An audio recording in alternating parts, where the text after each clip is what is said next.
You ever notice how sometimes you know exactly what to say? The perfect comeback, the brilliant idea, the insightful comment that would totally shift the conversation, win the argument, or just make someone feel great. You've got the words, the logic, the understanding. It's all there, perfectly formed in your mind. But then, nothing. You just don't say it. Maybe it's a meeting where you stay silent while a less informed colleague gets credit, or a family discussion where you bite your tongue, only to stew in frustration later. Perhaps it's a social gathering where you have a witty remark ready, but it just sits there, unheard. That feeling, that quiet regret, that sense of missed opportunity knowing you could have spoken but simply didn't. It's a common, subtly frustrating experience. It leaves you feeling like your potential is trapped, your voice muffled by an invisible force. I used to live in that space of silent regret almost constantly. I knew how to talk. I could form coherent arguments, articulate complex thoughts, and even craft engaging stories in my head. But when it came to actually opening my mouth in the moment, a strange inertia would take over. I'd watch others speak, sometimes clumsily, sometimes brilliantly, and I'd think, I could have said that better, or I had a point that would have added more, but the words would stay locked behind my lips. I remember one particular incident vividly. It was a team brainstorming session at work, and we were stuck on a problem. I had an idea, a genuinely novel approach that I was convinced could work. I mentally rehearsed it, polished it, made it sound perfect. I saw an opening, a pause in the discussion. My breath hitched, my throat felt tight. And then someone else spoke. Their idea wasn't as good as mine, but it was an idea and it got discussed. Mine remained a phantom, a silent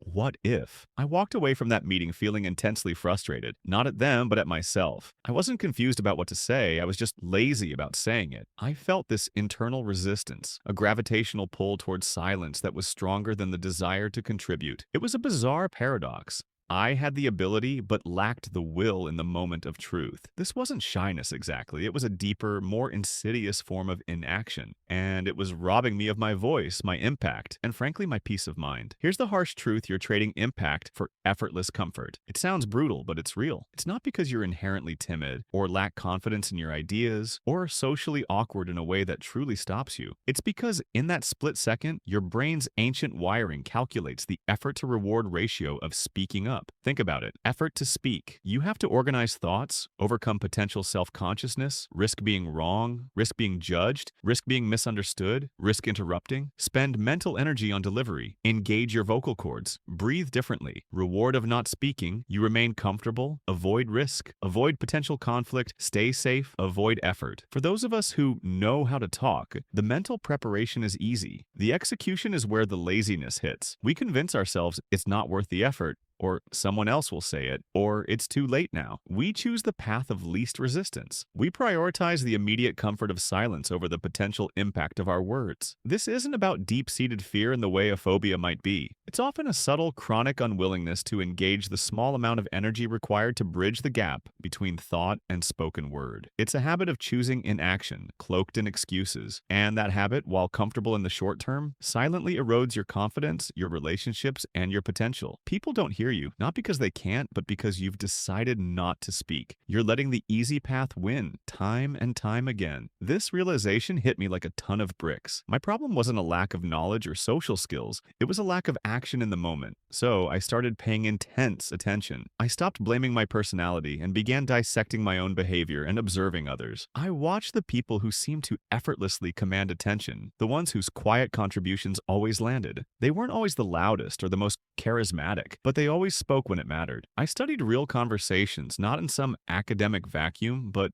in real-life settings, team meetings, casual get-togethers, even complex family discussions. I paid attention to what made people lean in and what made them drift away. I watched the ones who could hold a room with a whisper and leave everyone hanging on every word. And I started to see powerful patterns, small, actionable shifts that changed everything. It was about overcoming that tiny, split-second resistance to open your mouth, that internal lazy switch. What I discovered were 3 core rules that completely transformed the way I speak and, more importantly, the way people listen. These rules address the very root of that inaction, helping you bridge the gap between knowing what to say and actually saying it. These 3 rules aren't magic spells. They're practical shifts in mindset and micro habits that help you overcome the inertia of silence and activate your inner communicator. Rule number 1: prime your vocal muscles. Lower the barrier to entry explanation. The biggest hurdle for the lazy talker isn't forming thoughts. It's the physical and mental friction of initiating speech. It feels like a big step. The solution is to make that step incredibly small, almost effortless. We need to prime our vocal muscles, not just physically, but mentally. This means creating tiny, low-stakes opportunities to speak, so that when a truly important moment arises, the act of speaking doesn't feel like climbing a mountain.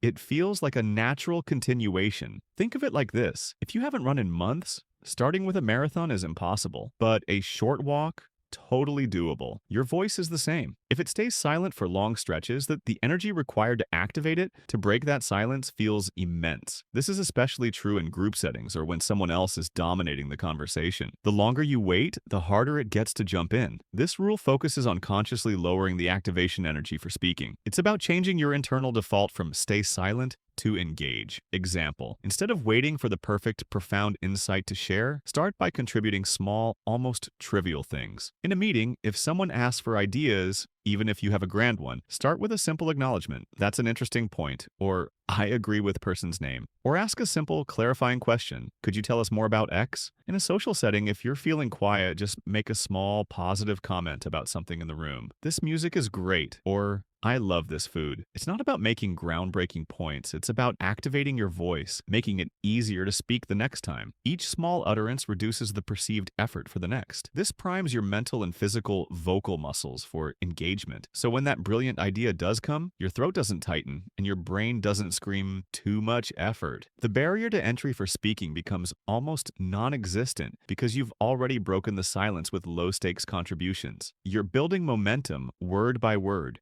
interaction by interaction. Rule number 2, adopt the curiosity catalyst. Shift from sharing to discovering explanation. The lazy talker often focuses inward. What do I want to say? How can I sound smart? This self-focus paradoxically makes speaking harder because it puts immense pressure on your own performance. It makes you wait for that perfect thought, that clever comment, and if it doesn't arrive instantly, or if you doubt its perfection, you stay silent. The curiosity catalyst shifts your internal state from a speaker-centric one to a listener-centric one. It transforms the goal of the conversation from telling to discovering. When you become genuinely curious about others, the pressure to perform or be brilliant drops dramatically. Your focus is no longer on yourself and your inner critics, but on the other person and their world. This external focus bypasses the internal resistance to speaking because your words are no longer about proving you. They're about understanding them. The act of asking a question, a genuine question, becomes an almost effortless way to engage. Example: instead of thinking, what brilliant insight can I add here? Try thinking, what can I learn from this person, task, situation? If someone is talking about their weekend, don't just wait for your turn to talk about yours. Ask, oh, that sounds interesting. What was the best part? Or how did you manage that? If they're discussing a work project, instead of formulating your counter-argument or your own solution, ask, what challenges did you face with that? Or how did you come up with that approach? This isn't manipulation, it's genuine engagement. When you adopt a curiosity catalyst mindset, you're not speaking just to fill space or to assert your presence. You're speaking to explore, to connect, to understand. And when you ask questions out of genuine curiosity, people feel heard, seen, and valued. They become more engaged, and their engagement in turn makes the conversation more inviting and less effortful for you. The mental hurdle of speaking disappears because you're no longer focused on selling your idea, but on simply learning and connecting. This creates a positive feedback loop. Your curiosity makes them talk, their talking makes you more engaged, and your engagement naturally leads to easier, more meaningful contributions from your side. It shifts the internal effort from creating to responding, which is inherently less intimidating. Rule number 3, practice. Intentional imperfection. Embrace the messy middle explanation. The lazy talker often has an underlying perfectionism. They wait for the perfect sentence, the perfect timing, the perfect phrasing. Because such perfection rarely exists in live conversation,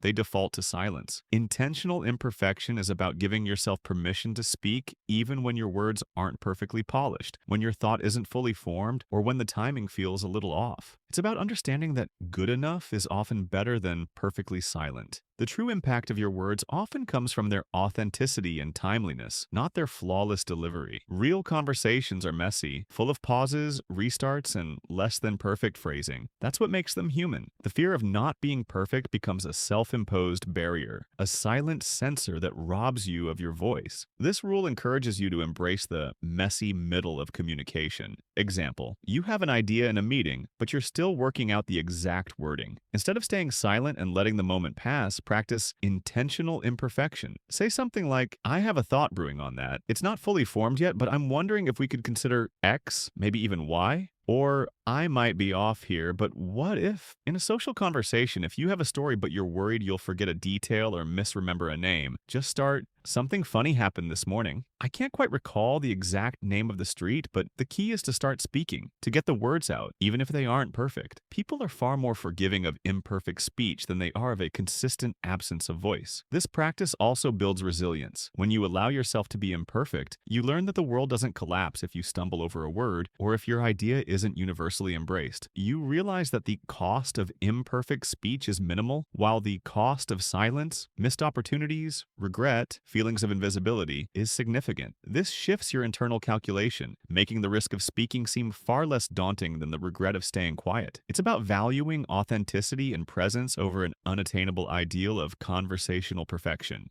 Your genuine, slightly messy contributions will often resonate more deeply than perfectly curated silence. The journey from being a lazy talker to an impactful communicator isn't about learning new vocabulary or mastering complex rhetorical techniques. It's about breaking free from the subtle chains of inaction, from that quiet comfort that robs you of your voice and your potential. It's about understanding that your silence isn't just neutral. It's a choice that carries consequences for your relationships, your career, and your self-worth. When you consistently apply these three powerful keys, priming your vocal muscles by making small, low-stakes contributions, adopting the curiosity catalyst to shift focus from yourself to others, and practicing intentional imperfection by embracing the messy reality of human conversation, you begin to fundamentally rewire your own internal landscape. You don't just learn how to talk, you learn how to talk when it matters. This isn't about becoming the loudest person in the room. It's about ensuring that when you have something meaningful to say, your voice is ready, willing, and able to be heard. It's about moving from a place of silent regret to one of active engagement and genuine connection. The real transformation isn't just about what others hear from you, it's about what you gain. You'll feel more present, more confident, and more connected to the world around you. You'll experience the satisfaction of contributing, of shaping conversations, and of sharing your unique perspective. It's not about overcoming a lack of skill. It's about overcoming a subtle laziness that holds your true self back. So, don't let another brilliant thought vanish into the ether. Don't let another moment of insight be lost to comfortable silence. Your voice has value. Your ideas matter. Start small, be curious, be imperfect, but above all, speak. The future of your impact, your relationships, and your self-fulfillment is waiting for you to simply open your mouth.